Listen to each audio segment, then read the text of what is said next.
D. Mace, Vingan, and Donick 1025 The Game. Derek Mason, Adam Vingan, and David Janes here with you. Willie Donick will be joining us shortly.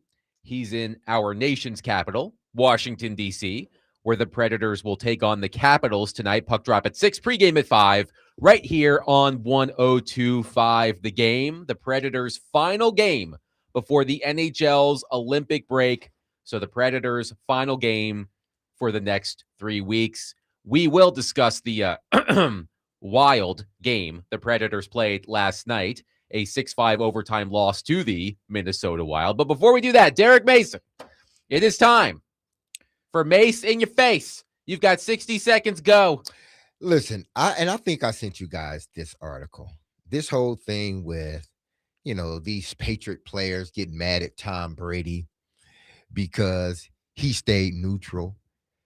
Don't y'all understand this man went and won a Super Bowl with another team? Don't y'all understand this man owns part of a NFL franchise? And what he's trying to do is just be neutral in the situation. There's still love for the New England Patriots. And just because he chose not to go with them doesn't mean he doesn't love them. He's just looking at the game honestly. You fools want him to look at it and just use his bias, regardless of what he's seen. And that's what's wrong with some of these guys that get on the radio or get on television. It's like you got these overwhelmingly biases toward things that you just don't see what's right in front of you.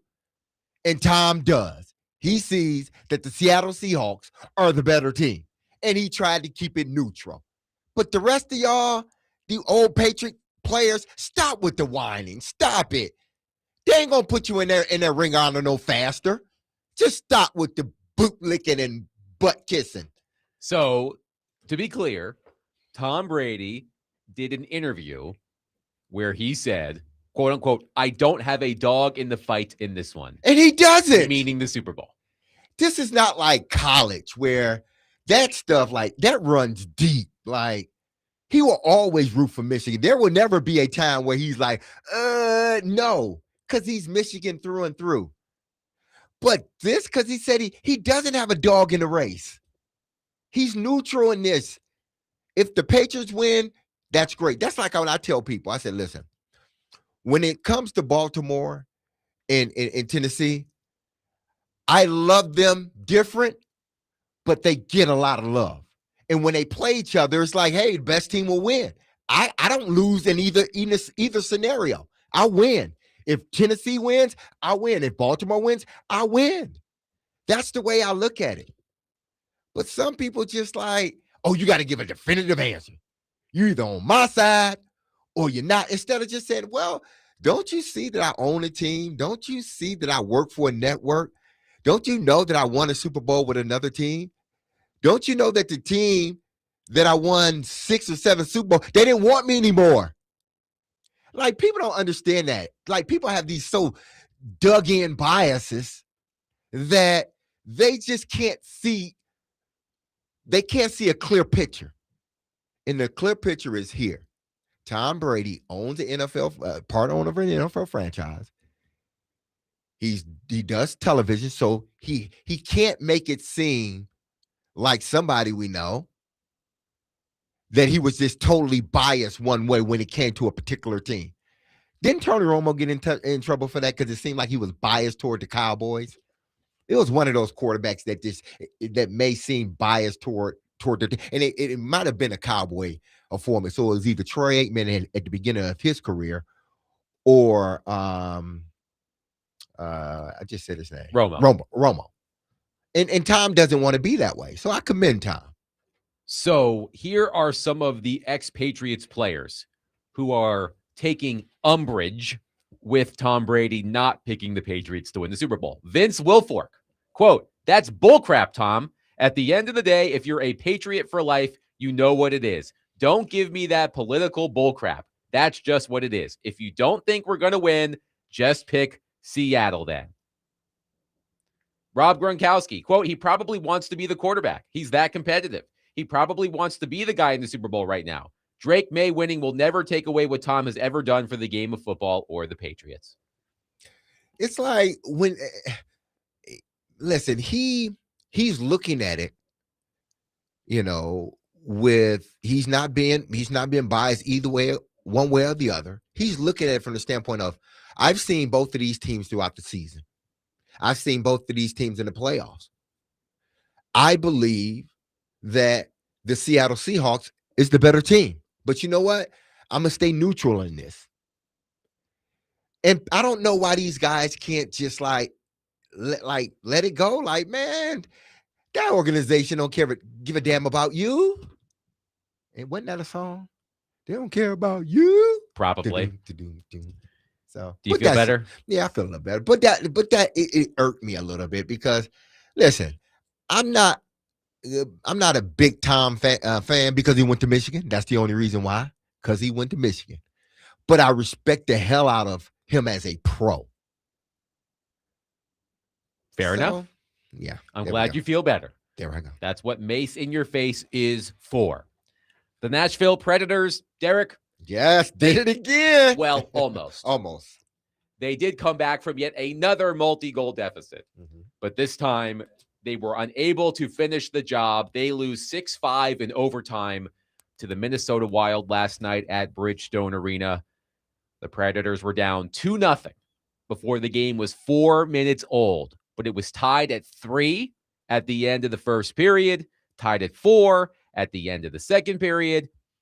A late goal from the Wild made it 5-4. Roman Josi responds in about 35 seconds to force overtime, and then Jared Spurgeon in overtime wins it for the Wild. They take it 6-5. Yet another topsy-turvy game for the Predators. And I want to make one thing abundantly clear, because I think some of y'all got it twisted out there. I think a lot of you think I am actively rooting against the Nashville Predators, because if they lose, maybe they'll do what I want them to do. But that couldn't be further from the truth. I watched as much of the game last night as I could. It was 2-0 when I had to put the game down to get my son ready for bed. When he was all done, I looked at the score. It was 3-3 at the end of one. I'm like, what the hell happened? But I guess I shouldn't be surprised anymore, because that's what the Predators do. And once again, no deficit apparently is too big for the Predators to overcome, or almost overcome, because they didn't win the game last night. But one more game for the Predators before the Olympic break tonight in Washington. And it would be good for them to enter the Olympic break on a high note. The Predators do have points in each of their past 5 games. They have 2 wins, 0 regulation losses, and 3 overtime losses. But they do need to string more wins together to make it harder for Barry Trotz to dismantle the team at the trade deadline. As things stand right now, the Predators are 4 points behind the Anaheim Ducks for the final wild card spot in the Western Conference. There is one thing about the game last night that bothers me, and it's how 3-on-3 overtime has just devolved into keep away. When 3-on-3 started in the NHL, had to be about 10 years ago by now, it was so exciting. Up and down, back and forth. But over the past decade, NHL teams have completely taken the fun out of 3-on-3 overtime. There was a point last night when I think it was Wild defenseman Brock Faber. He had the puck behind the Wild net, and he stood there with the puck for at least 30 seconds, waiting for a play to possibly develop. The Minnesota Wild last night. Okay, I want to say something. Yes. Because they did that early in the game when at one point when they got behind the net and just waited there for a minute. Well, that's is there like a second, like you got to get it across? No, there is no shot clock, yes, sort of 10-second violation like you see in basketball. You can hold the puck there basically as long as you want, as long as it looks like you're making an attempt to move the puck up the ice. Okay. But in overtime last night, the Wild defenseman, I think it was Brock Faber, as I said, stood behind the net for what felt like 30 to 40 seconds, just waiting for a potential play to develop, and it completely flubbed it, if I recall correctly. The Minnesota Wild had 3 minutes and 3 seconds of puck possession time in overtime compared to just 27 seconds for the Predators. And the one thing that I wish we could legislate out of the NHL as it pertains to 3-on-3 is similarly to basketball. Once you cross half court, you can't go back. Now, if the ball is batted away by an opponent, you can go back and get it. Yeah. But what you see a lot in hockey is a team will enter the offensive zone. They'll sort of loop around. They'll wait for a play. And if it's not there, they'll just leave the offensive zone and go all the way back to the other end. I wish the NHL would put in a rule that said, once you cross the offensive blue line, you cannot leave the zone with possession, or we're going to blow the whistle and there's going to be a face-off. Because when you watch Quinn Hughes last night, he enters the zone and he's skating around and he's looking for a play and it's not there. Oh, I'm going to go all the way back to the other end of the ice and try again. I want the NHL to put in a rule similar to a half-court violation in basketball. Now, if the Wild had possession last night and Roman Josi bats the puck away, they can go back and get it. Exactly. But if you actively choose to leave the offensive zone, play is blown dead, there's a face-off. I understand. Face-off on your end or the other end? That's a good question. Probably a neutral, maybe a neutral zone face-off. Okay. All right. So that's what I would like to see, because I understand there's a strategic element to maintaining possession. As I said, the Wild had a 3 minute and 3 second to 27-second advantage in possession. The Predators barely had the puck in overtime last night. Hell, last week against the Boston Bruins, the Predators did not touch the puck for a single second in overtime. The Bruins won that game in like 15 seconds in overtime. But that's something I would like to see. I do wonder if at some point the NHL is like, guys, the point of 3-on-3 is to eliminate the shootout. And although the Predators and Wild didn't need a shootout last night, just the constant looping back and forth, I'd like it to be, if you enter the zone with possession, you must stay in the offensive zone. If you actively choose to leave the offensive zone, or maybe you have a missed pass or something like that, it comes out of the zone, you got to blow the play dead. That's just my opinion. I mean, I wish they would, implement something. Has that ever been brought up? I mean, people have talked about it, like a bunch of people complaining on social media, like I am on the radio right now, but I'm not sure the NHL has ever specifically addressed it. So I don't know if they will ever address it, but as I'm watching it last night, I'm just like, oh, come on. Like, at some point, you got to get the action going back and forth. It zaps the fun out of 3-on-3. What did you make of that last goal by Trenton to, make it go into overtime? The 4-4 goal or the 5-4? No, the 4-4 goal. The goal, okay. That goal was... Because it was like a tip. So there are two goals I think you may be referring to. The first was Trennan's goal that made it 4-4 late in the second period. Yes, that's what I'm talking Roman about. Josi completely flubbed that puck. Okay, that's what I was talking about. That was a miscue by Roman Josi that allowed it hit his. Did it hit his skate? He overskated the puck, and it just went right to Trennan, who tapped it in. And then the goal that made it 5-4, and we're going to talk about UC Saros today because a lot of you have a lot of thoughts on UC Saros. The goal that made it 5-4 from Vladimir Tarasenko, I am not putting the blame for that goal on UC Saros. That puck was going wide. Nick Blankenberg was standing there. It ricocheted off Blankenberg and into the net. That is, look, UC Saros, again, we're going to talk about UC Saros, but that is not a goal that I place on UC Saros because the shot was going wide. The defenseman was standing at the wrong place at the wrong time, and it went in off the defenseman and into the net. So I don't blame Saros as much for those two goals. But again, we will get to Saros. Let's go to our phone line, driven by Wilson County, Hyundai.com, and welcome in Brad. Brad, thank you for calling. Please go ahead. Hey, I wanted to weigh in on your 3-on-3 discussion for overtime. You know, NHL has been around for like 125 years. That's not going to happen, the rule that you're talking about. But what they could do is switch it to 4-on-4, and that would solve the problem.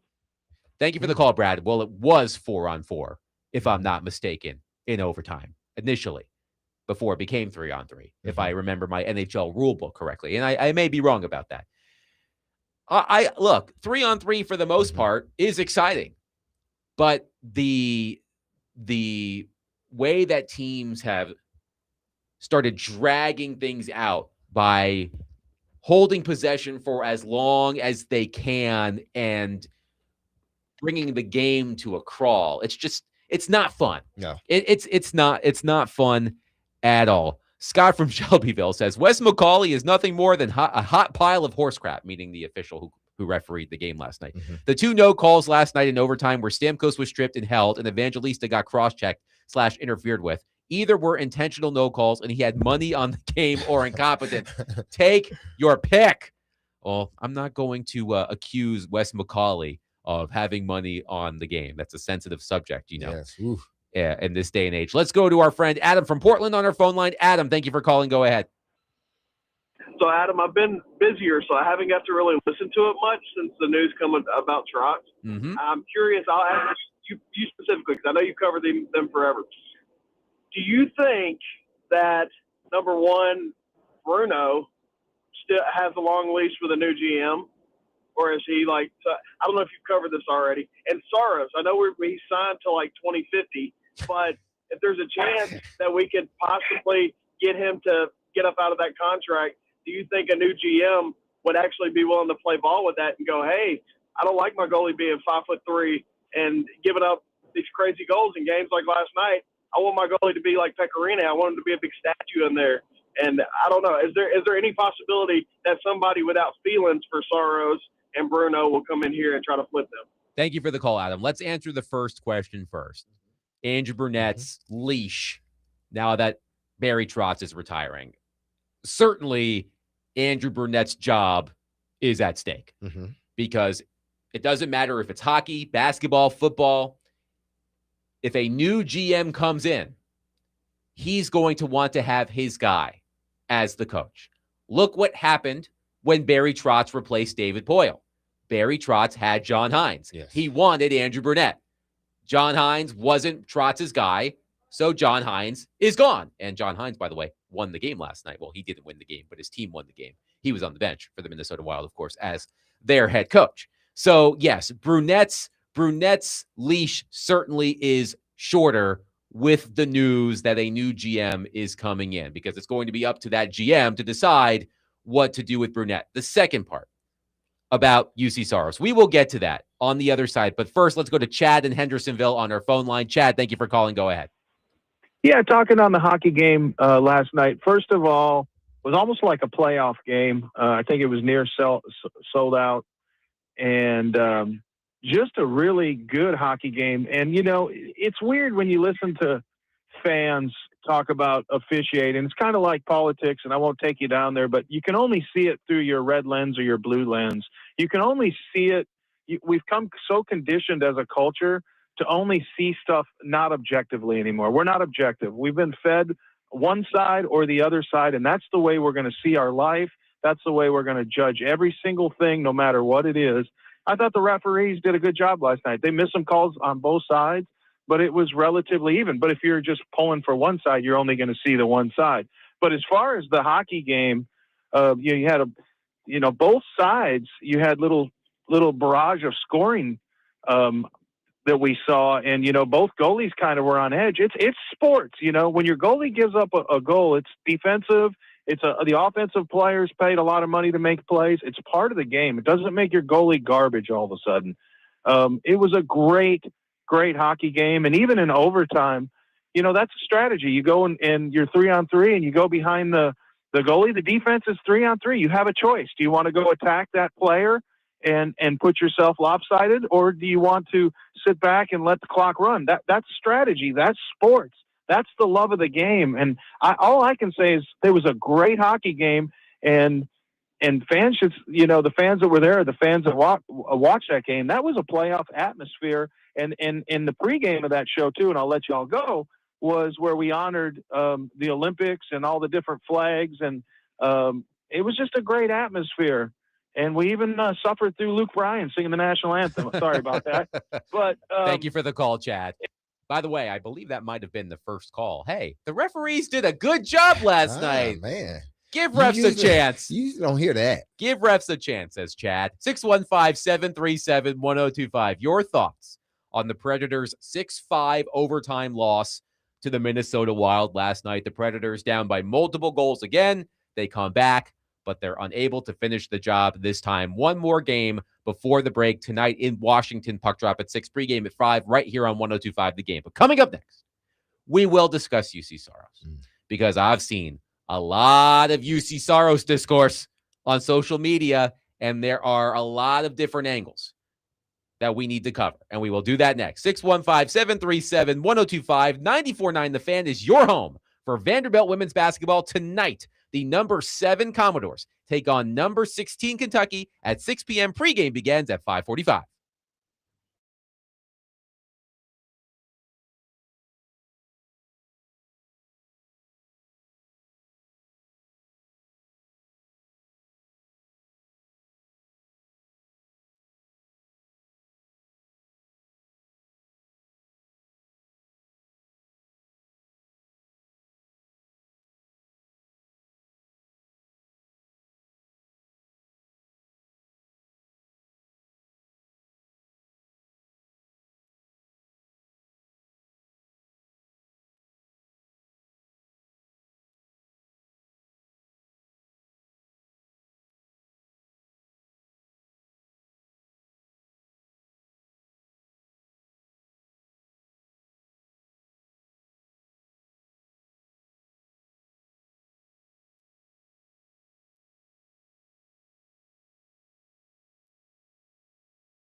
Teammates Vingan and Donick, 102.5 The Game. Derek Mason, Adam Vingan here with you. Willie Donick will be joining us as soon as he sets up in Washington, D.C. Predators versus Capitals tonight, 6 p.m. Central Puck Drop, right here on 102.5 The Game. But Derek, yes, there's a lot of UC Saros discourse out there right now. Sure there is. Because UC Saros had another rough game last night. He allowed 6 goals, of course, 37 saves on 43 shots, and .860 save percentage.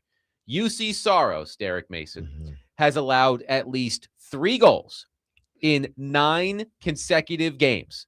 That is the longest streak of his NHL career. Who is the top goalie, and what is his save percentage? The top goalie in the NHL this NHL. season? Yes. The top goalie in the NHL this season, I would say, okay, let's take a look at some of this. Stat-wise, let's just make it easy. Okay. From Andre Vasilevsky in Tampa Bay. Andre standpoint. Vasilevsky in Tampa Bay Okay. has a .214 goals against average and .918 save percentage. Okay. UC Saros has a 3.2 goals against average and an .892 save percentage.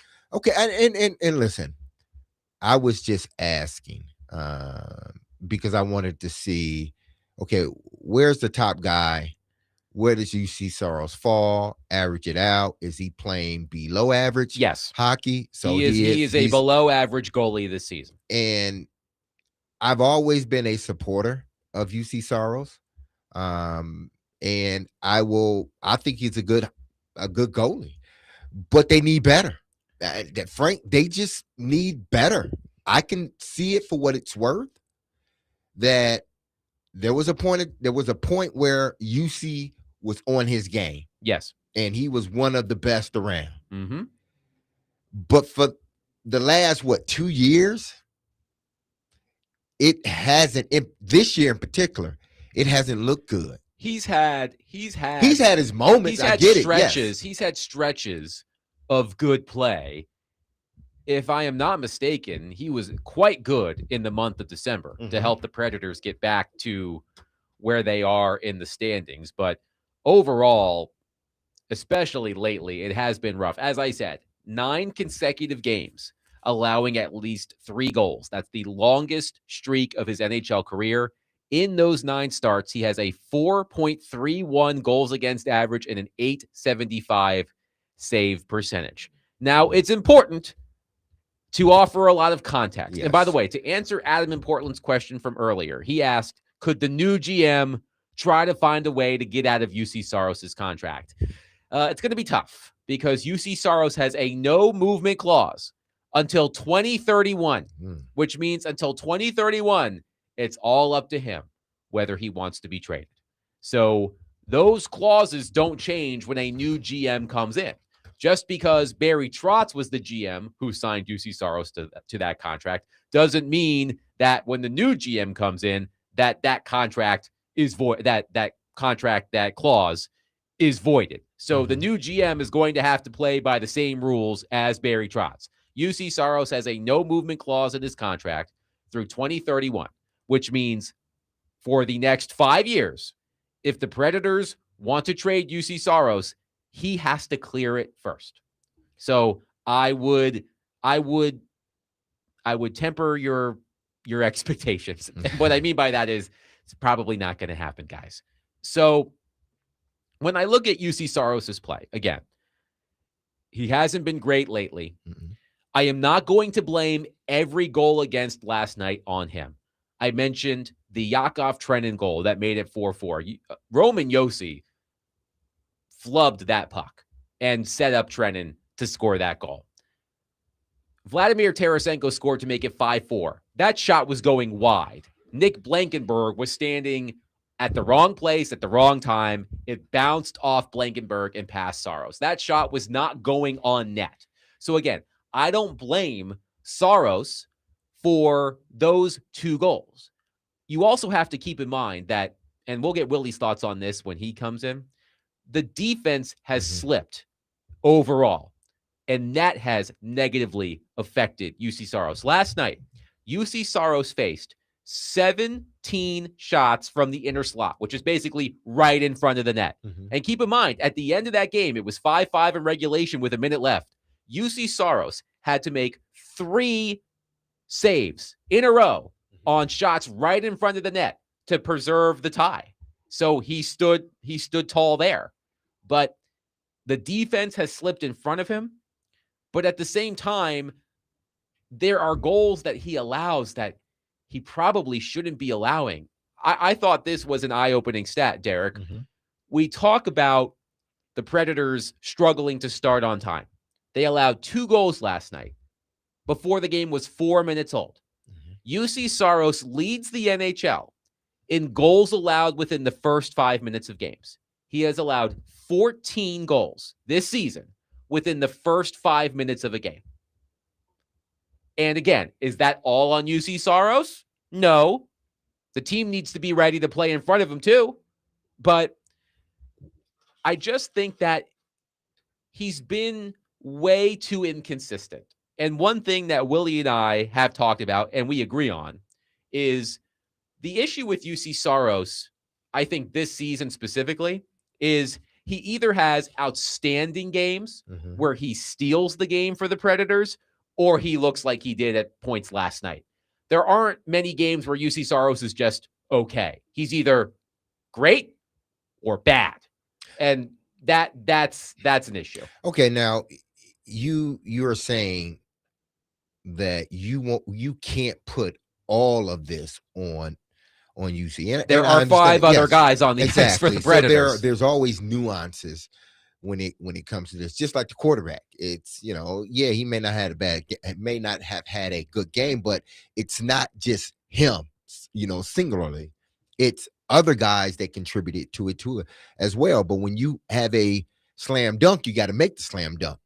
On that first goal, do you put that more on the guys that were out of position, sort of, or UC, the first breakaway? That's a good question. I would have to go back and watch it again, to be honest with you. And I can do that during the break. There were some goals last night that I was like, ugh. Just an ugly goal. Yeah, like you would hope that he would save it.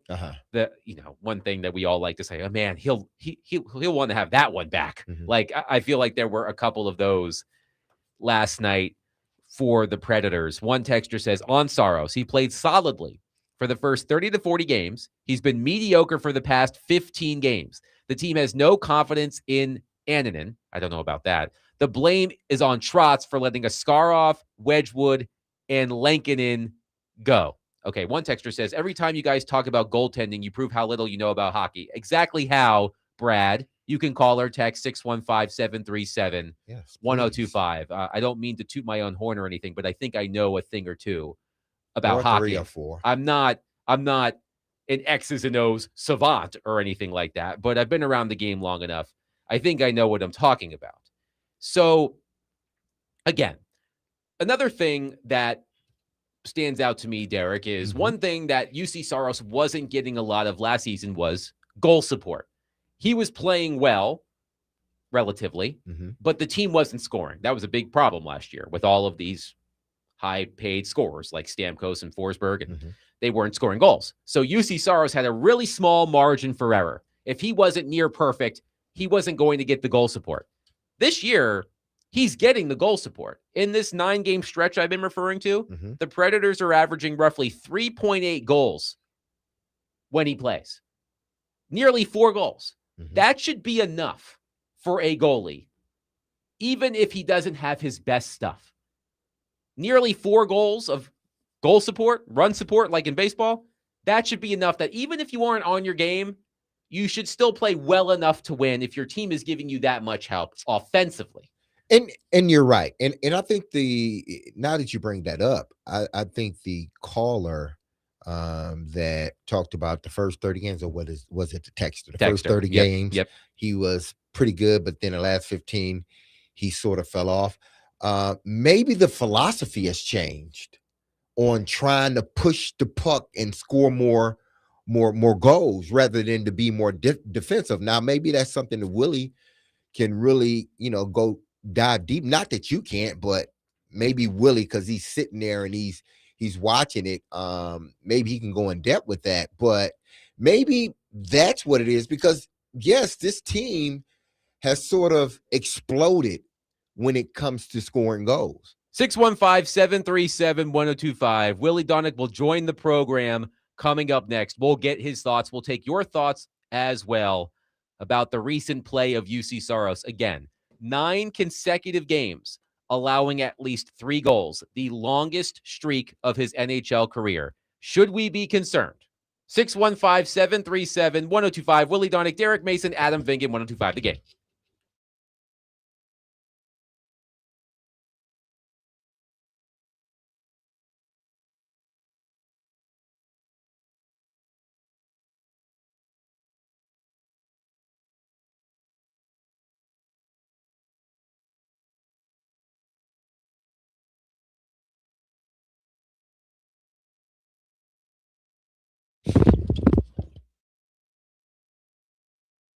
Derek Mason here, and if you've injured yourself in a motorcycle accident, go to lawtigers.com for your free case evaluation. Even if your accident was months ago, you have nothing to lose by calling Law Tigers. Insurance companies want to pay out as little as possible or nothing at all, but Law Tigers fights to get you the compensation you deserve, and they don't get paid until your case has been settled. They understand how much your bike gear means to you and will help you get it all repaired or better yet replaced. So call 1-800-LAW-TIGERS or visit lawtigers.com. Law Tigers is powered by Friedman and Houston, and you can find them in Nashville, located at 2126 21st Ave South. And don't forget, go to predatorsbike.com to enter to win a custom Nashville Predator Indian motorcycle signed by the entire team. So your favorite players will be on there, courtesy of Law Tigers in Music City, Indian. That's Law Tigers, Tennessee's motorcycle lawyers.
D-Mace, Vingan, and Donick, 1025 The Game. Willie Donick, Derek Mason, Adam Vingan here with you. Willie Donick joins us live from Washington, D.C., where the Predators will take on the Capitals. Puck drop at 6, pregame at 5, right here on 102.5 The Game. Hello, Willie. How are you?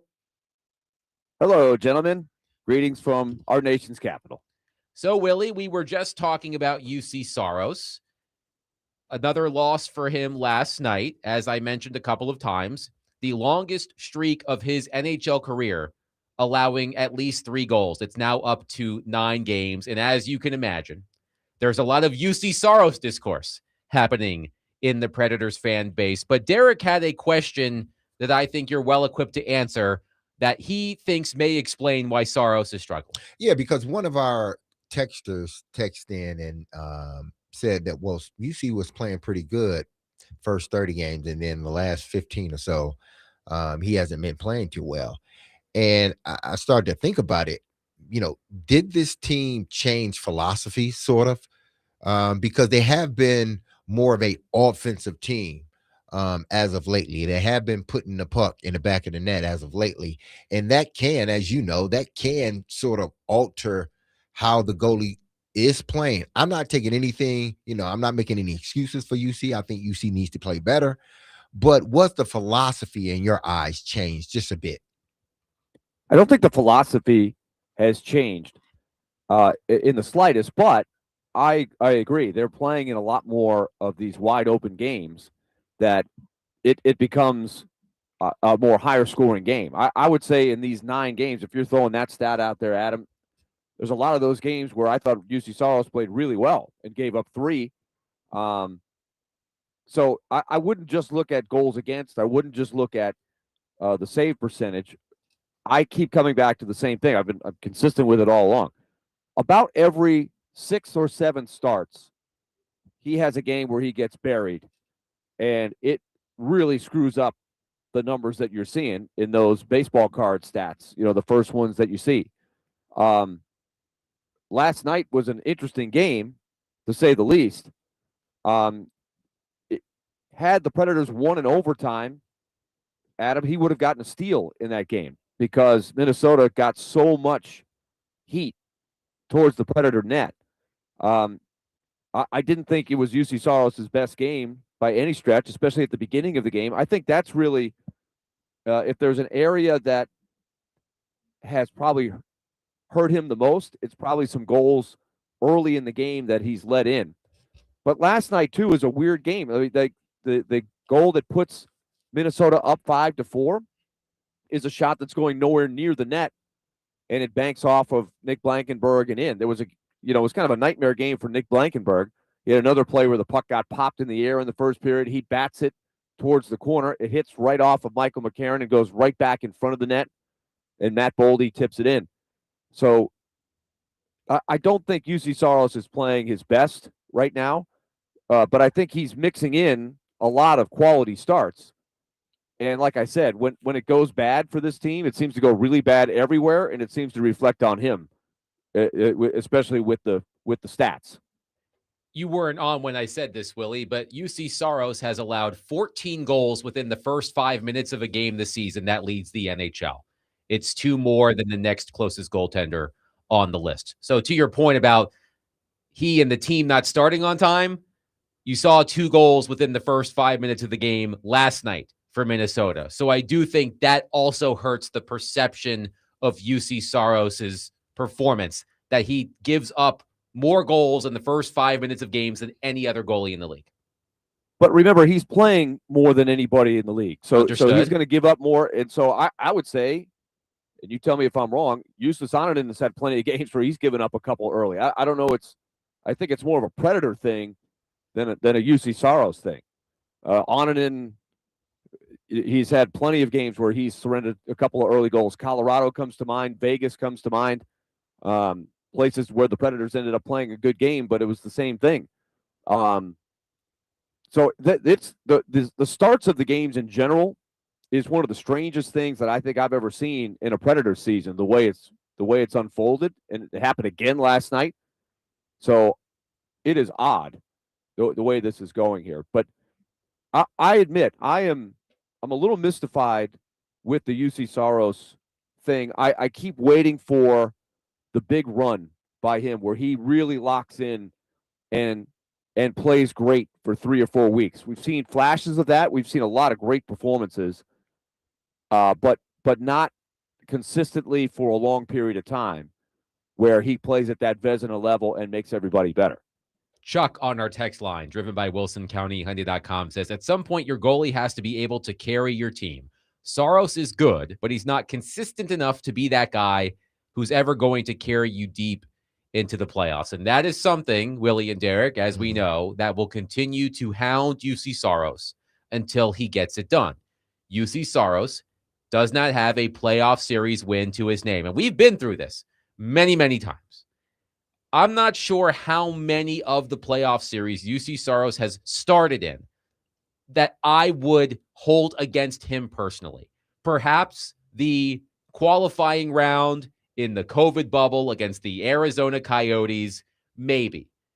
The Carolina series, he was outstanding in some of those games. I don't place the blame on the Predators not winning that series on UC Saros. Even the series against Vancouver, I believe he allowed maybe, Willie, 12, 13 goals in 6 games in that series. The team could not score in that series, which is part of the reason why they went out and got Steven Stamkos. So and the other thing too, you have to keep in mind is of all of the, and remember, he did not play in the playoff series against Colorado in 2022 because he was injured. So that one does not count on his record. That was David Rittich and Connor Ingram.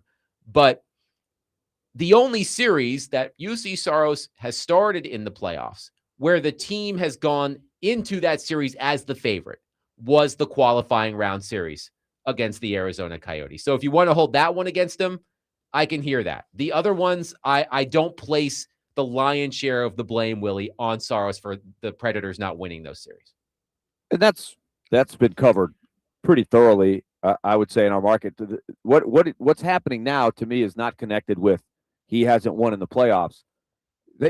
Most of those years, I don't think they would have been in the playoffs had it not been for extremely high-end play by him. Particularly in the 56-game season before the Hurricane series. He was the only reason why they made the playoffs that year.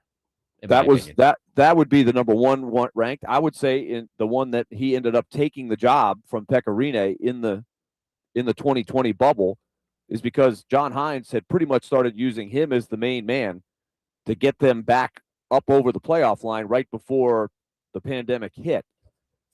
So I think you could argue that he elevated them back up after they fired Peter Laviolette, and they were kind of a broken team there. And I would definitely say the year that he got hurt, they definitely would not have made the playoffs had it not been for brilliant goaltending by him. But to me, that's the key, is he hasn't gotten back up to that level these last couple of years for any real length of time, statistically for sure. And it's kind of strange, why it's happening, because I don't watch and think he's given up a lot of soft goals at all. The evolution of how the game is played right now can make a lot of goalies look bad on particular nights. Like even Andrei Vasilevsky the other day was, down 5-1 in that outdoor game. Goals just go in. The offenses are really good right now with some of these young whiz kids that are coming up through. So the average stats for the goalie are not as good as they were 5, 6, 10 years ago. But at the same time, I do think there's better in UC Saros, and there's going to need to be better goaltending from UC Saros if the Predators are going to stay in contention. And guys, it obviously hurts UC Saros when we're having these conversations. It hurts UC Saros that his predecessor was Pekka Rinne, right? Pekka Rinne, the man who has a statue outside of the arena. Pekka Rinne, who won a Vezina trophy. Pekka Rinne, who had outstanding playoff series performances. When you have a legendary figure in the franchise, such as Pekka Rinne, and UC Saros coming up, it happens in all of sports, right? The guy who replaces the guy. And UC Saros has not consistently reached the heights that Pekka Rinne has reached, because it's not in his play, not playing anymore. But UC Saros has not reached the heights that Pekka Rinne reached in his career. Well, so you can that hurts in the perception of UC Soros as we have these conversations. But you let can me say the argue the team other hasn't side. reached their heights either. But let me argue True. against that, Adam. He's, Pecorine is setting a high bar, and the teams that Pecorine played on, I think, in fairness to UC, were probably a little bit better than the teams that Soros has been on. Is that fair to say? The 2015 through 2020 Predators were stronger teams than the 2020 through 2020, the current Predators. Yes. I would argue. Yeah. And yet, UC Soros, I think this is pretty consistent. 4 top 6 Vezina performances in a row. But Pecorine, I think that's pretty consistent. Was a finalist, an actual finalist for the Vezina Trophy 4 times, and he won it once. UC Soros has been an actual finalist once, correct? Right, and you could argue that he got screwed a couple of those, and absolutely should have been a finalist in at least 1 or 2 of those other seasons. I think it was a very comparable performance by Soros, and that also doesn't even mention the huge numbers that Soros put up as Rine's backup for a number of those years. I mean, some great seasons as the backup. So I don't know. I don't think that's the reason he's struggling. I think it's just it's hard to put your finger on. But yeah, he's been missing a gear for most of the season. But you see it in flashes. What's the current count? I think is 9 steals. And I think it's 5 2-1 wins. So he's certainly capable of dominating and lifting his team to victory. And his 1-loss record is still pretty solid, given the fact that the team was way down in the standings at the beginning. He's recovered. His 1-loss record is pretty good, while the team has surged from 6-12-4 to what they are now.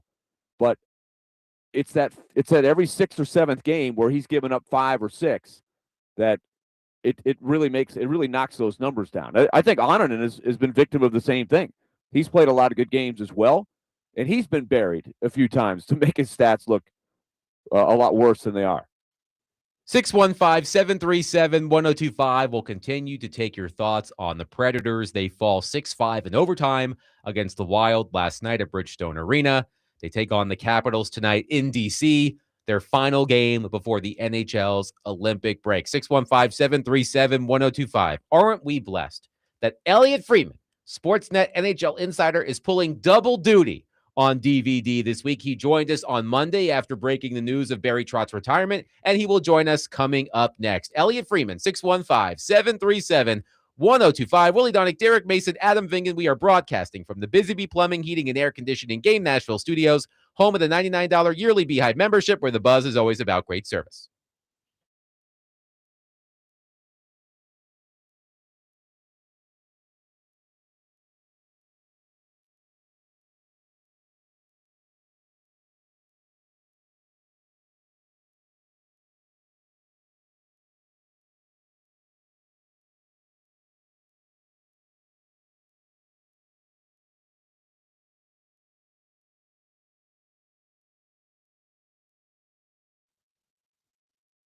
Let's tell you about Loan Pronto.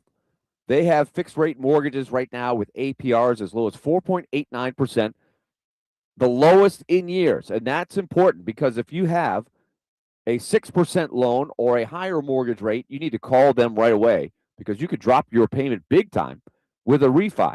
Or you can keep your first mortgage in place and get cash out of your home's equity with Loan Pronto's rapid equity loan. So if you've got some big bills to pay, a big tuition payment that's coming due, or maybe you've got that high interest credit card that's eating you up right now, car payment you want to pay off, something like that, call and see what option works best for you because Loan Pronto has a lot of tools that you can ask about. Their new home loans, the VA loans, full cash out refis, or of course the rapid equity loan. You can close in as little 2 weeks and maybe even skip the next 2 house payments. So call 615-499-5780 or visit loanpronto.com for a free instant home appraisal. 615-499-5780 or loanpronto.com. Equal housing lender, NMLS 166-1781, APR for well-qualified buyers, NMLSconsumeraccess.org.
D-Mace, Vingan, and Donick, 102.5 The Game. Willie Donick, Derek Mason, Adam Vingan, and David Janes here with you. Predators versus Capitals tonight at 6.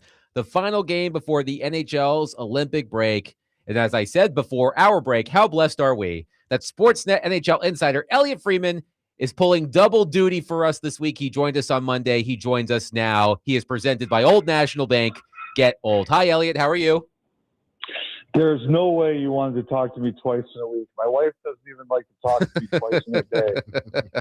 Well, if we didn't want to, we wouldn't have had you on. So clearly, we do indeed want to talk to you. So, Elliotte, I heard you talking about this on the 32 Thoughts, the podcast. There were some rumblings about a potential conflict of interest with the Predators moving forward with CAA to assist in their search for a new GM. The team told the Tennessean that it is in compliance with the league's regulations. So that's true. I saw that. Okay. So what do we make of this situation for those who aren't familiar with what we're talking about? What were those rumblings about? So here's the situation. Hockey is unlike the other sports. And I've done even more work on this over the last couple of days.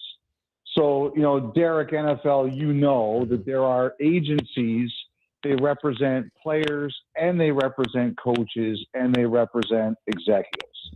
That is also the case in Major League Baseball, and it is also the case in the NBA.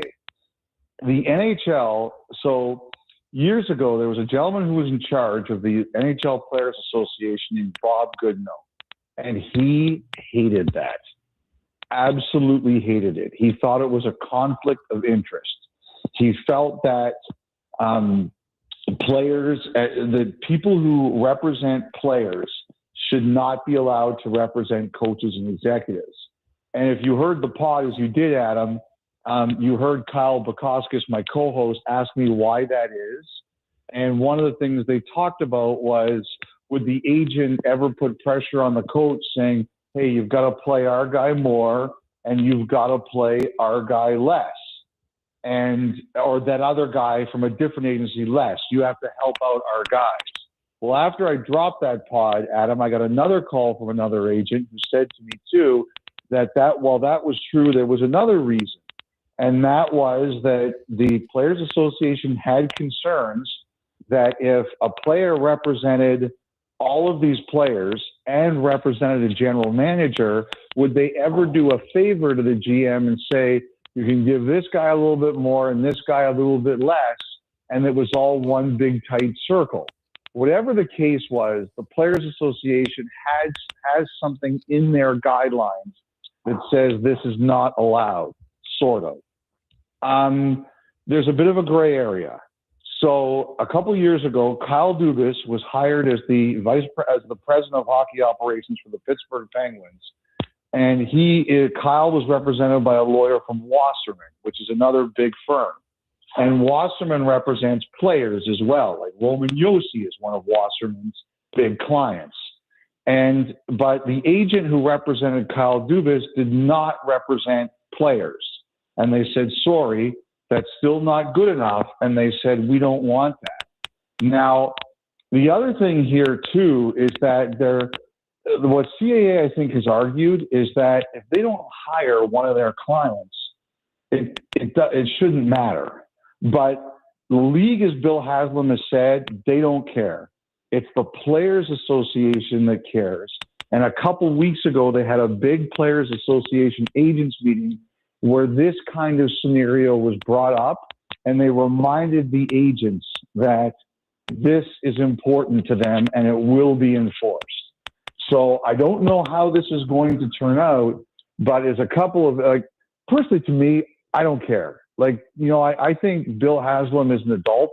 He can make the decision as he sees fit, but a bunch of agents have said, look, you guys said this is important to you. Do you have teeth or not? So we'll see where it goes. As we start looking through the potential candidates, Elliotte, to become the Predators' next GM, we have seen in recent years the agent to executive pipeline work out for a lot of teams. Bill Zito in Florida, Kent Hughes in Montreal, Jeff Jackson in Edmonton. I'm wondering if there are any agents who are next in line to go from being an agent to being a GM. You mentioned Roman Josi. I personally am wondering about Judd Moldaver. He's based in Nashville. He represents Roman Josi. I've been wondering myself if he could be on that list. Are there any agents out there who you think are the next to follow the Bill Zito, Kent Hughes, Jeff Jackson track? I think there will be. I think there are agents who will be eligible, or not necessarily eligible. That's the wrong word, Adam. I think interested. Actually, it's kind of funny considering the question you just asked me and the whole conversation we just had. But Pat Brisson, who runs CAA hockey, he has been approached by teams before to be a manager for them. I don't think that's likely, but he would be. He's a guy. If he ever had been interested, he could have done it. I'll tell you. I'll be honest with you, Adam. I've asked a couple of agents about it, and they are very skittish about this kind of thing.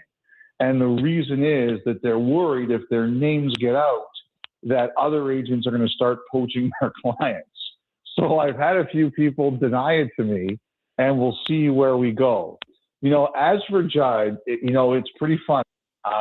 He lives in Nashville, and I think that one of the reasons there's two reasons I think his name has jumped to the forefront. Number one, because he represents your captain and one of your franchise players. So I think there's an obvious connection there, Josi.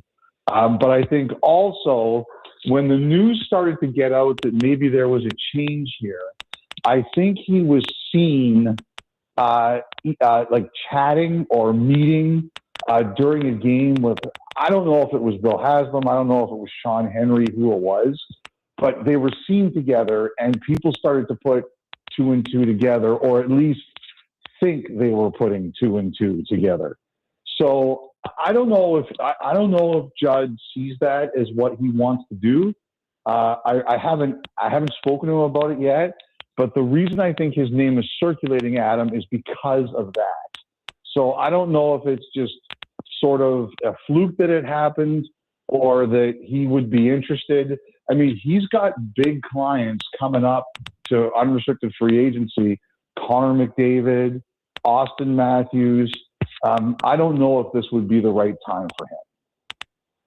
Now, Elliotte, the Preds have been playing some exciting hockey of late. They've won some, they've taken some into overtime, and still managed to get the points. They're on a streak here.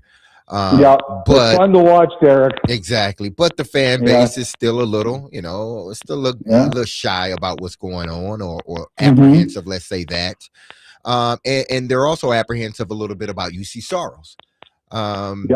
And I'm looking at UC, and I'm disregarding the numbers per se, because we can talk about the numbers all day. But dating back to 2021, UC has played the most minutes of any goalie. He's been either at the top, number one, or he's been in the top 5 from 2021 until now. And I look at him like a running back. It's almost like you wear him out, and then it's like, okay, you put him to the side. And the best way to do running backs nowadays, they do in the NFL, is this dual thing. Do you think he's worn down a little bit because of the minutes that he's played?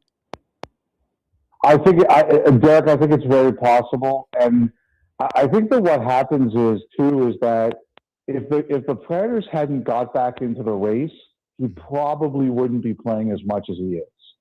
And you could rest him a bit more. But he was one of the major reasons you got back into the race, right? So, I understand it. It's really hard for Andrew Burnett, who's coaching for his life here, especially now that he knows there's a new hockey operations leader coming in. You're all of a sudden you're within striking range. You think Andrew Burnett's no offense to a Noonan, but who does he want to play? He wants to play him. And the other thing too, Derek, this year is the schedule is so compressed because of this Olympic break. People have no time to rest and recover. I think that's just a huge part of, what has happened with all the injuries in this league. And, Derek, you're an elite level athlete. Like, rest and recovery is as important as anything. And none of these guys are getting any of it. So, I've watched him the last couple of days. It's been kind of wild, but I absolutely do think, and also he's not the biggest guy in the world. Mm-hmm. Like, he's, for a goalie in this day and age, he's tiny, which is, even more impressive what he does. But I absolutely think the minutes, particularly this year, are a big factor in it, 100%. Elliotte Friedman is with us. Elliotte, before I want to ask you about the Panarin trade for sure. I want to ask one more about the CAA process. If there are more people, I guess the way I hear you saying it, it's like a behind the scenes, people are asking questions. What would be the procedure if somebody actually wants to address and maybe have the Predators do it a different way? Because I'm wondering, are they going to alter their plan, or who would be able to stop them from doing that? Well, I think the thing is, like, obviously and I saw the article in the Tennessee and what Bill Haslam said. So it's not going to be him that changes his mind. I can tell you that. Right.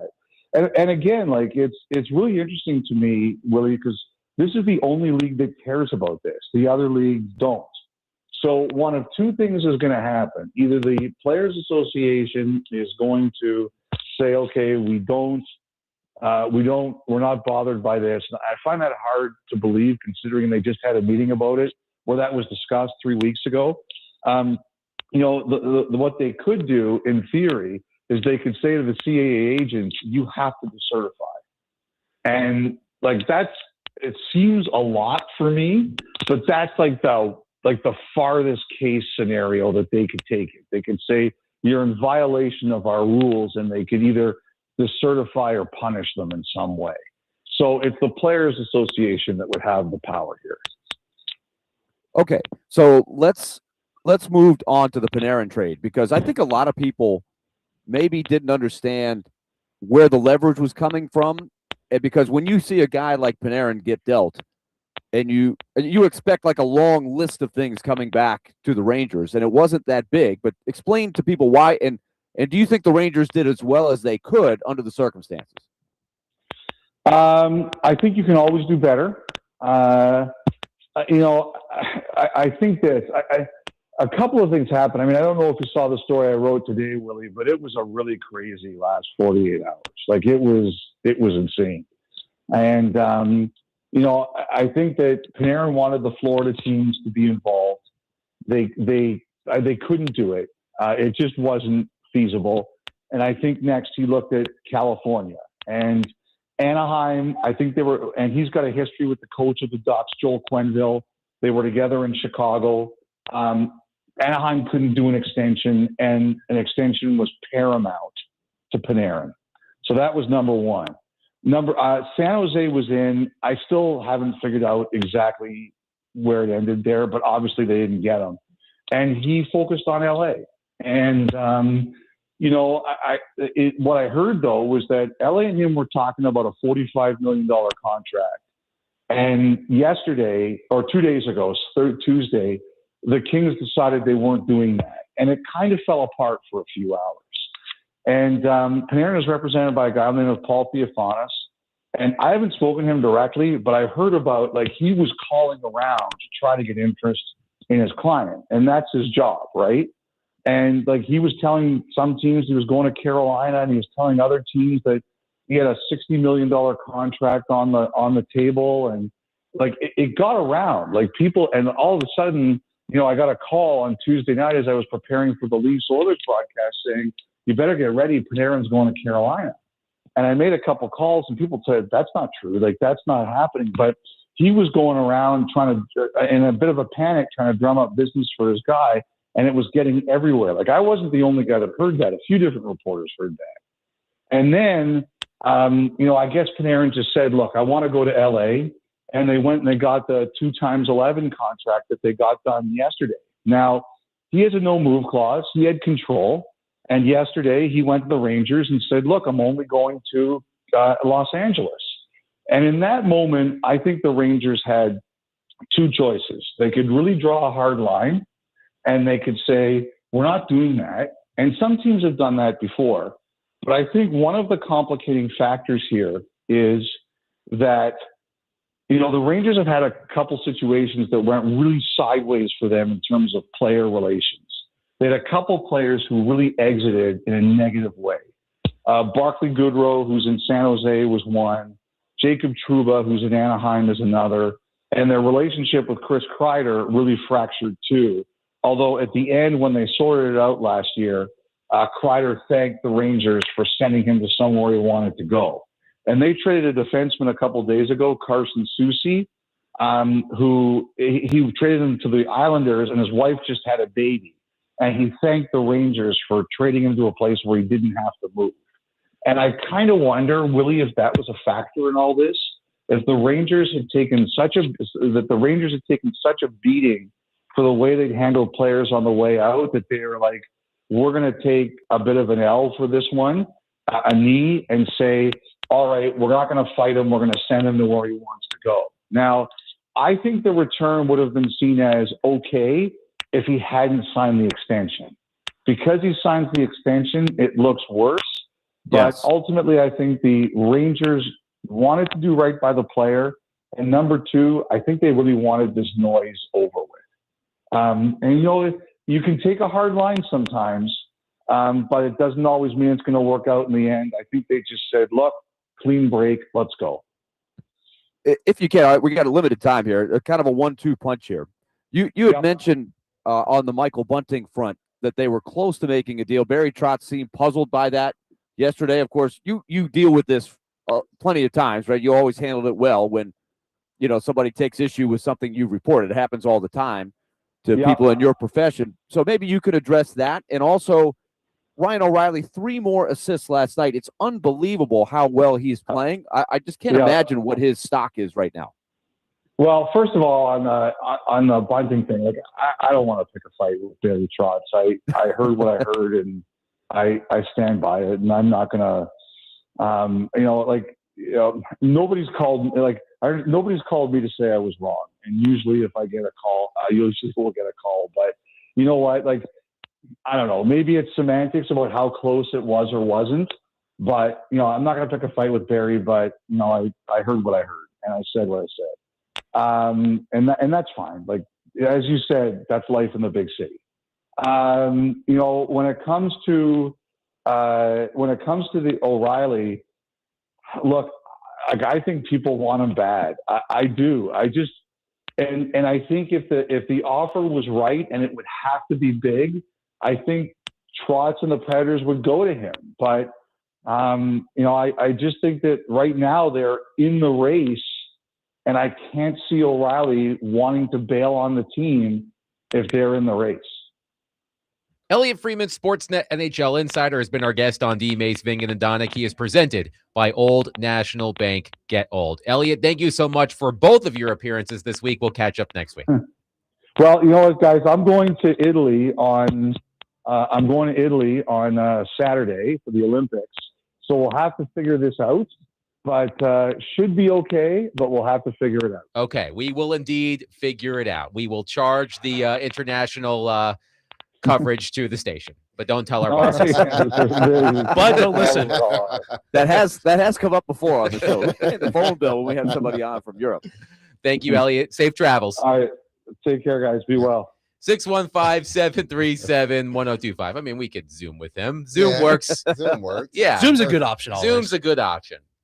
I remember those days when you had to wait until 9 p.m. to get your free minutes on your cell phone. 615-737-1025. Speaking of things that are old, one of Derek Mason's former teammates said something at Super Bowl, Media Day, Radio Row, whatever the hell it is, that has caught a lot of people's attention. And we will discuss that coming up next. 615-737-1025. Willie Donick, Derek Mason, Adam Vingan, 1025 The Game.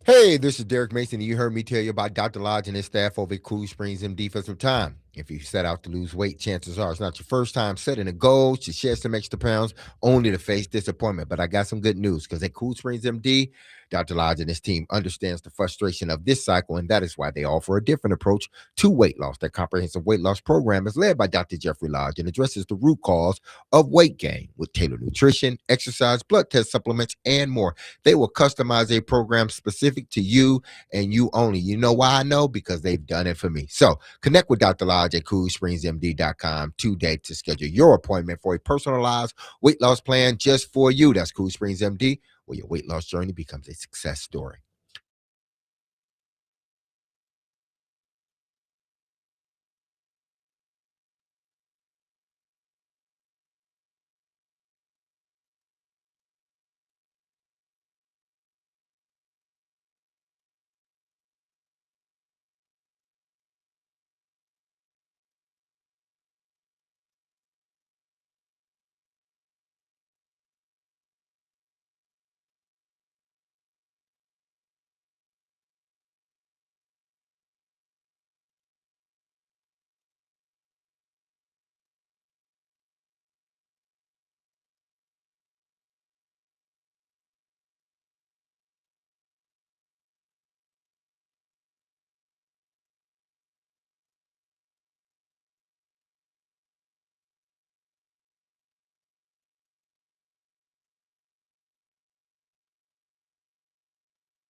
I don't think anybody coming into the league these days is quite as battle tested as guys that came into the league 15 years ago.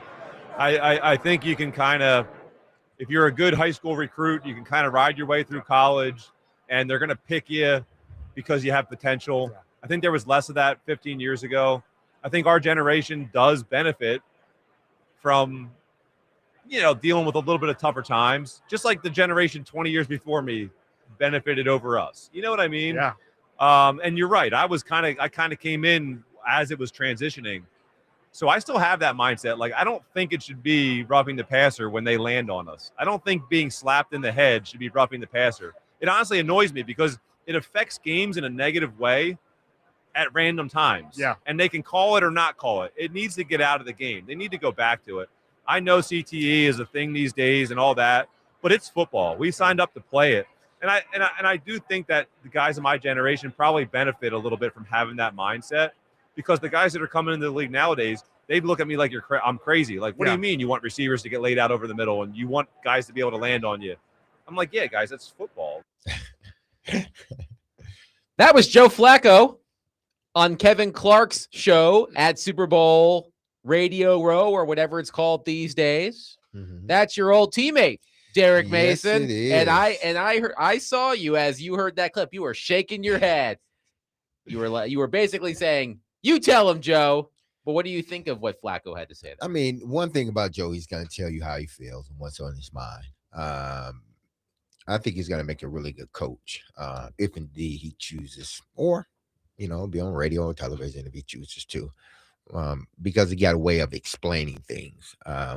But I mean, he's right on with some of it, I believe, because when I text you guys, I said he has a point, because it's not called the same across the board.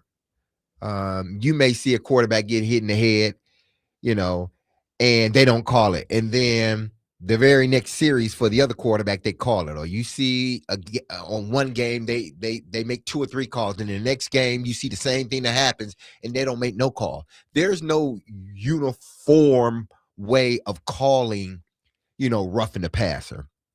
And some of them, I can see if you deliberately try.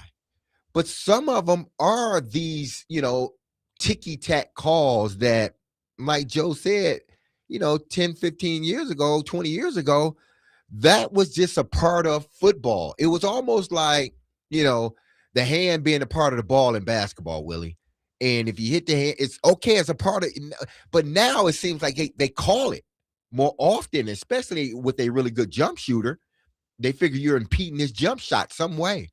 And I think that's how the NFL has gotten. But it's not uniform across the board when you're making these calls. And maybe some of these kids are not battle tested because the sport has changed for the better when it comes to, injuries and traumas later on in life. I think the sport was forced. Let me say that first. The sport was forced. They didn't do it willingly. They were forced to change rules because of the lawsuit. But they did, and you commend them. So they're trying to make the game safer, but I do understand what Joe is saying. But I wouldn't, honestly, just like he said, the guys 40 years ago had to endure things we didn't have to endure. We had to endure things that this generation doesn't have to endure. We hope to leave the game better than we found it. We do it with our kids. We do it with everything. It's like you just hope you leave a place better than what you found. And I think the NFL is doing just that. And it does take away some of the physicality, but I just don't like that it's not uniform across the board. A couple of things jumped out to me that I thought it was a really interesting discussion there, because they're not going to go back, Derek, for the reasons you said. They're not going back to change any rules. This is how the game is going to be played going forward, and if anything, they're going to take further precautions when there are areas that they can find. We've seen the kickoff and all of that stuff. Try to limit the collisions as much as possible, the concussions. And at the same time, I thought Flacco's point about overprotecting the quarterbacks it really got me thinking. Like he said, they need to stop throwing the flag when there's just a little bit of, a hand happens to hit the quarterback in the head. It's nothing forceful, but it's just like if you breathe on the quarterback, they're going to throw the flag. It's probably not good for the game because it's really not roughing the passer. He was talking about when you fall hard on the quarterback, sometimes you get the call. There's always some during the course of the season in the games you watch where you say, okay, that's just a little bit too much. But I had never thought about what effect it might have on a young quarterback, because he's asking about developing quarterbacks. Mhm. So what effect do you think that has, Derek, when the quarterback knows that he's much more protected than before? I mean, I think it allows the quarterback to play a little freer. I think But it they're not allows, getting better. they're- I guess because the question was, why are there so many teams that are looking for quarterbacks? I think because one, the patience is not there, especially when you draft one high, and the patience is not there. They're not going to sit there and wait, 4 or 5 years for you to develop, and that's what they used to do 15, 20 years ago. They used to wait for the guy to develop, sit him a year, and then gradually sort of implement him into the offense to where when they finally do, give the keys to him, he's ready to go. The NFL is just not like that anymore. It's an arms race, literally an arms race, meaning a quarterback, his arm. And if they feel they don't have their quarterback, even though they may have drafted him in the first round, they're moving on. And then I've said this for many years, and maybe coaches don't think it's true. Coaches are not developing players to be NFL, especially quarterbacks. I'm not developing you to be an NFL quarterback. If I was developing you to be an NFL quarterback, there wouldn't be so many like experts out, doing these clinics and all this other stuff. And you go to this camp after the season over with, or you go to that. If I was here to develop you, you wouldn't have to do all that. We would have guys in-house, but they don't. Their main objective is supposedly to, one, get you an education, but we know that that's like a sidebar. But to get you an education, first and foremost, to take care of you because you're with them, to take care of you because they promised your parents that they would take care of you. And then it's to get an education. And then it's to win football games for me, not for the NFL. The NFL is just a byproduct of your talent and how they project you to the next level. But if you don't go out and get developed in the offseason on your own, you're going to be behind. So I think that's the problem. Devil's advocate for Flacco. I hear what he's saying. He also took up for defensive players later in that clip, saying that guys can't play defense as aggressively because they're getting fined so much money for what he considers to be normal hits in football. But devil's advocate, when people turn on football games, who are they most turning on to watch usually? The quarterback. Correct. Well, so the NFL is protecting their of investment. Course. Absolutely. Sure. So, I get that. Here's the other part, though, that I thought was interesting about that. What Flacco was asked was, the development of quarterbacks. His theory is all of this is maybe a byproduct of quarterbacks being identified at an early age. Hey, you're a superstar. You're going to be the next guy. You're going to be highly recruited. Hey, let's get you an agent. Let's get you some NIL. And this is in high school a lot of times. And I think he kind of intimated that can soften up some guys and let go of their edgy competitive drive where, you're more blue collar. You're sticking your nose in there. You'll take the hit. That's an interesting theory that I do wonder about, where you're getting showered with all of this praise, and now not just the praise and the hype, but money as well. Does that keep the drive going? I do think that it's different for different people probably, but I'm sure that there's some quarterbacks that maybe think they have it made because they're getting a lot of money at an early age, and they maybe don't develop along the same path. I'm sure there are because, they're going off a lot of these guys. I'm sure there are a faction of them that are just going off of raw talent. And, well, you pay me the most money, I'm going here, but they never get developed. Why? Listen to every college quarterback or high school quarterback. They don't talk about how their team developed them. They never talk about how their team developed them into the quarterback. It's always that other guy, that specialty guy that helped develop them. You just taught me the offense and you taught me how to run it.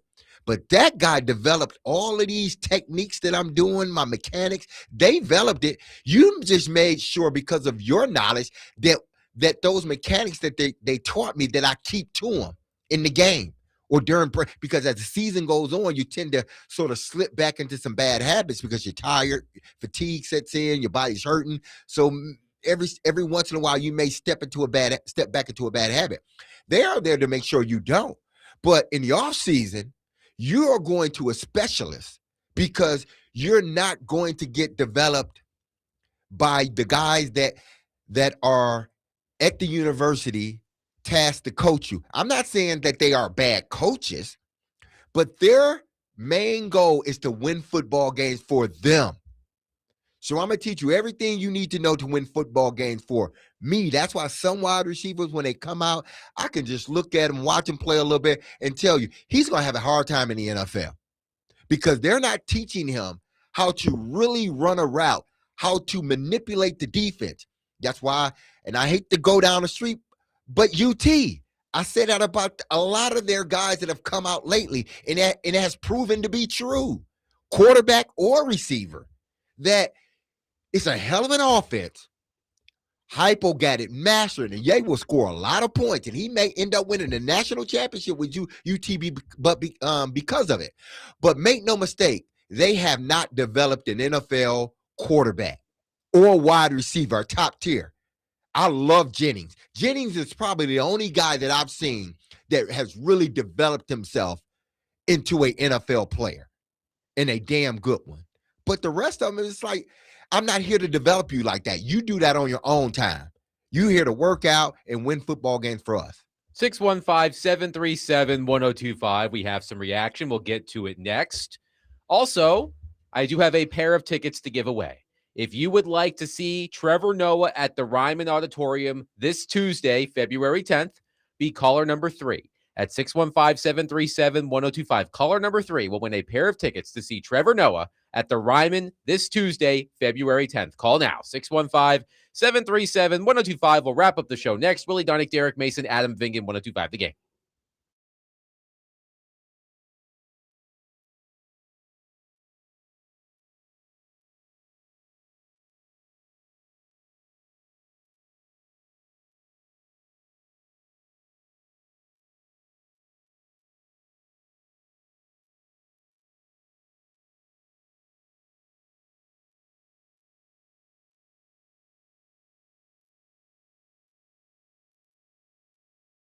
Hey, this is Derek Mason. If you've injured yourself in a motorcycle accident, go to lawtigers.com for your free case evaluation. Even if the accident was months ago, you have nothing to lose by calling Law Tigers.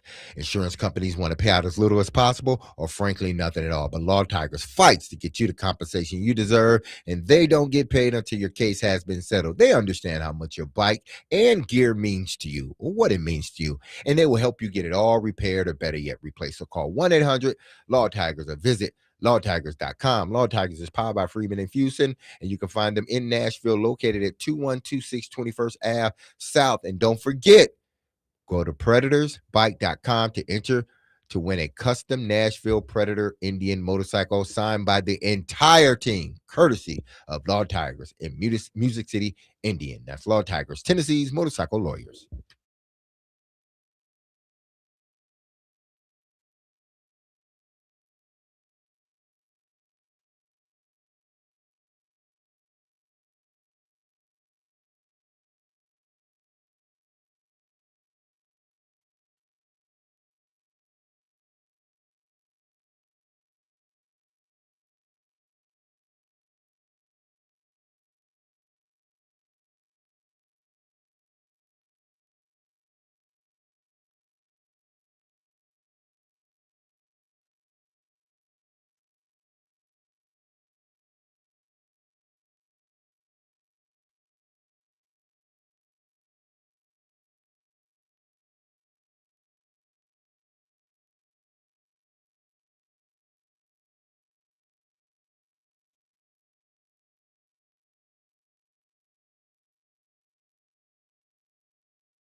D-Mace, Vingan, and Donick, 102.5 The Game. Derek Mason, Adam Vingan here with you. We are wrapping up the show early today because the Predators are in Washington, D.C.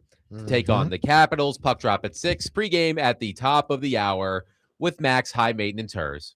As always, I here love Max. on 102.5 The Game. We all love Max. Max does a fabulous job. But he is high maintenance. But he is very high maintenance. He's particular.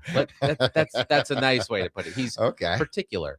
But I call him that because I do indeed love Max Hurst, as I know all of you Predators fans do out there as well. Some reaction to our conversation about what Joe Flacco said at the Super Bowl. Skylar says, Roger Goodell and kids these days are soft as hell. Tell them like it is, D-Mace. Another texter says, you're exactly right, Derek. The next generation is going to have to deal with jammed fingers from pulling the quarterback's flags. and look, I understand it. And it may not be fair in a sense because, you know, you sort of have this, and I think a lot of athletes that played, 20 years, even those that are in Hall of Fame, they always, I'm sure they think about, man, what if I played in today's game with what I knew and what we had to go through? Man, it would have been a piece of cake to play in this game. I'd have had 2,000 yards per season. Well, Jerry Rice might have had 2,000 yards. I don't know. But yes, the game has changed, but the athletes have gotten better too, and I recognize that. Do I think I can hold my own in this league? Hell yeah, I can hold my own. But I understand too that the athletes are much better than what they used to be. And that it would be a daunting task, especially now that you got to add another game onto it. So, moving forward, they will have it easier in a sense, for this reason and this reason only, and it's the main reason. I am so glad it's this way, because these young men are making in 1 year what some people made over their whole career. And I love that. So what that tells me, guys are not going to play longer than what they should. They have an injury, especially if they have a catastrophic, like a real bad knee injury. Back in the day, guys were trying to get back because they wanted to make. Now these guys, man, I done made in a year or two, $50 million. That's life-changing money. And I'm talking about minus taxes. So about 30 or 25. And that's life-changing money. So these guys are like, why do I have to consistently put my body in harm's way? I'm not doing that any longer. So not only are they going to have it a little bit easier, I think financially it makes them think about retirement a lot earlier than what I did. Michigan on our text line says, it's not a coincidence that every great musician's first album is the best one. Hunger equals hustle. Take away the hunger and you get a whole lot of Nikos. Nico Iamaleava. Get off of Nico. Nico catches strays. Man. Listen. I mean, you did bring up Tennessee. Yeah, I did. My bad. So. But I think, in Nico's situation, and I'm not going to go into too far, I think you had a young man that were just listening to the adults. And he chose to make decisions that, hey, he made them. Hopefully he's learned from them. And you sort of move on. But yeah, you're going to, because of the money, is especially now that they're getting paid in college too. Just think some college guys are making more than what NFL guys are making now per year. Some of these college guys are making that. So just think, as a college student, if I'm pulling in about, let's just say on average, let's just say 500,000. Let's just say on average, every kid. I know a lot of kids, some kids are making way more than that, but let's just say 500,000 for 4 years. That's 2 million minus taxes, whatever, $1.5 million, somewhere around there. You're going in with a nice nest egg. If you invest it right, you're going in with a nice nest egg. And then if you're a first round pick, second round, third, hell, you're making money on. So how much longer do I need to play this game and beat myself up and run my head into a brick wall? Because basically that's what you're doing just about every play. You're running your head into a brick wall. How many years do I need to do this? Because they're paying me a lot of money. I just need to have one breakout year. And after that, the money will come, which means I don't have to play as long. And maybe some of the grit is gone after that. I mean, I'll take your word for it. I've never played football. So I will take your word for it. But on an unrelated note, the Super Bowl is on Sunday. We will get into the Super Bowl matchup tomorrow. Willie will be with us after the Predators return home from their trip against the Capitals tonight before the NHL's Olympic break gets underway. It's Super Bowl Radio Row, right?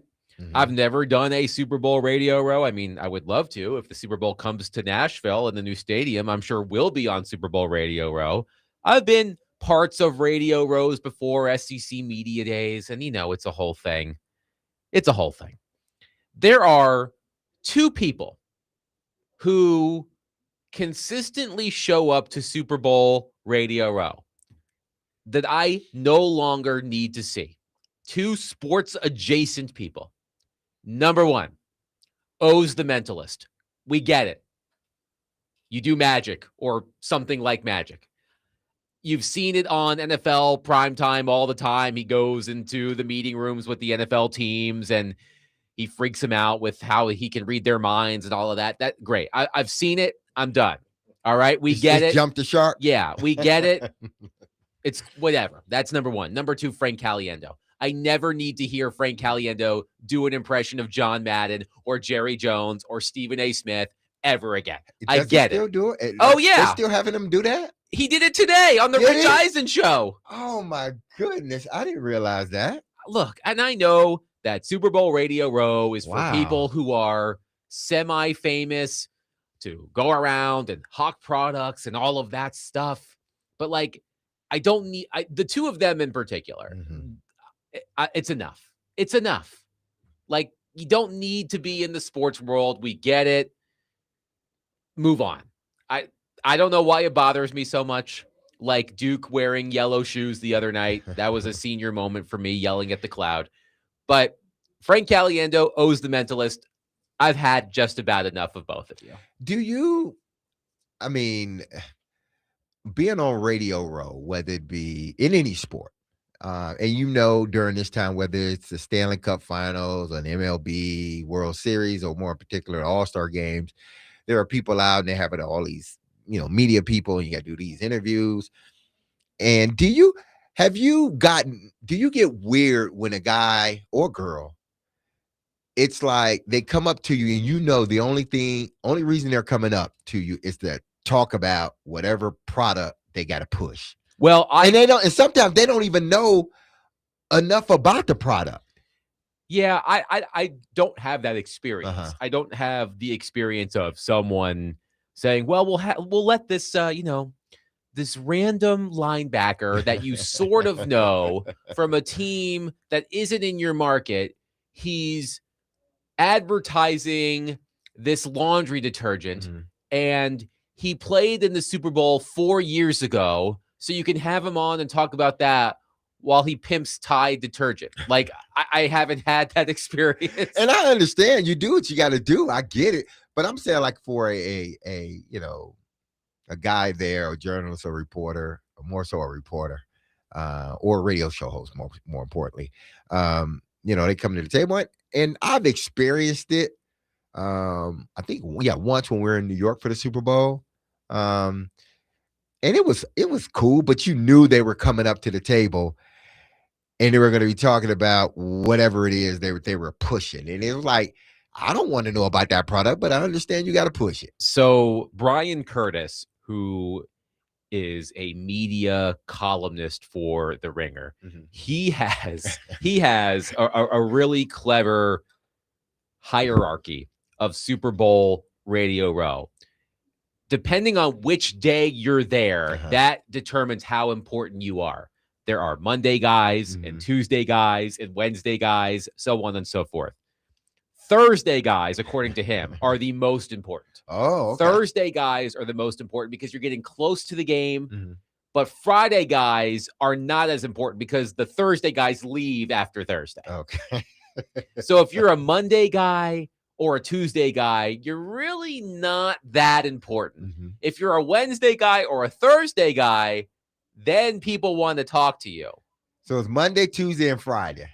Monday, Tuesday, Friday, like Wednesday and Thursday. The big cheese. Right. So he wrote this story from Super Bowl Radio Row in 2023. Monday guy, Solomon Wilcots. Tuesday guy, Chiefs owner Clark Hunt. Wednesday guy, CeeDee Lamb. Thursday guy, Stephen A. Smith. Friday guy, Brock Purdy. So Brock Purdy. Well, this was in 2023, so he still wasn't, he was still on the rise. By Friday, the megastars have gone home. So you want to be a Thursday guy. So I wonder who the Thursday guys were today at Super Bowl Radio Row. But yeah, I don't need to hear from Frank Caliendo and O's the Mentalist. One texter says, somewhat related, did Shakira get the hate that Bad Bunny is getting when she performed for the halftime show, or did she get a pass because she's hot? I don't know. She also, like a lot of her songs, she does speak a little bit more English than Bad Bunny does. So that's also why. And Bad Bunny, I don't recall this about Shakira. Bad Bunny has been more, I'm trying to think of the best way to say this, openly political, vocal, yes, than Shakira. So I don't think Shakira got the hate. I do think Shakira, to David's point, is more well-known to casual audiences than Bad Bunny, although Bad Bunny is wildly successful. But no, I don't think Shakira got any hate because, I mean, who doesn't love Shakira? Sean says, is Carrot Top... Her hips don't lie. That's true. Sean says, is Carrot Top still doing the rounds on Radio Row? It would not shock me in the slightest. Now, the Super Bowl was the Super Bowl in Las Vegas last year or 2 years ago? Man, I couldn't tell. Whenever it was in Las Vegas, you know that Carrot Top was on Radio Row because he performs in Las Vegas and all of that. But yes, Frank Caliendo, I get it. You do a mean John Madden and Jerry Jones and Stephen A. Smith and Morgan Freeman. I've heard it and enough. Okay, enough. That's going to do it for us. Speaking of enough, that is going to do it for us today. Predators wrap up this portion of their schedule. One more game before the NHL's Olympic break. Their final game for 3 weeks, coming up at 6 p.m. against the Washington Capitals.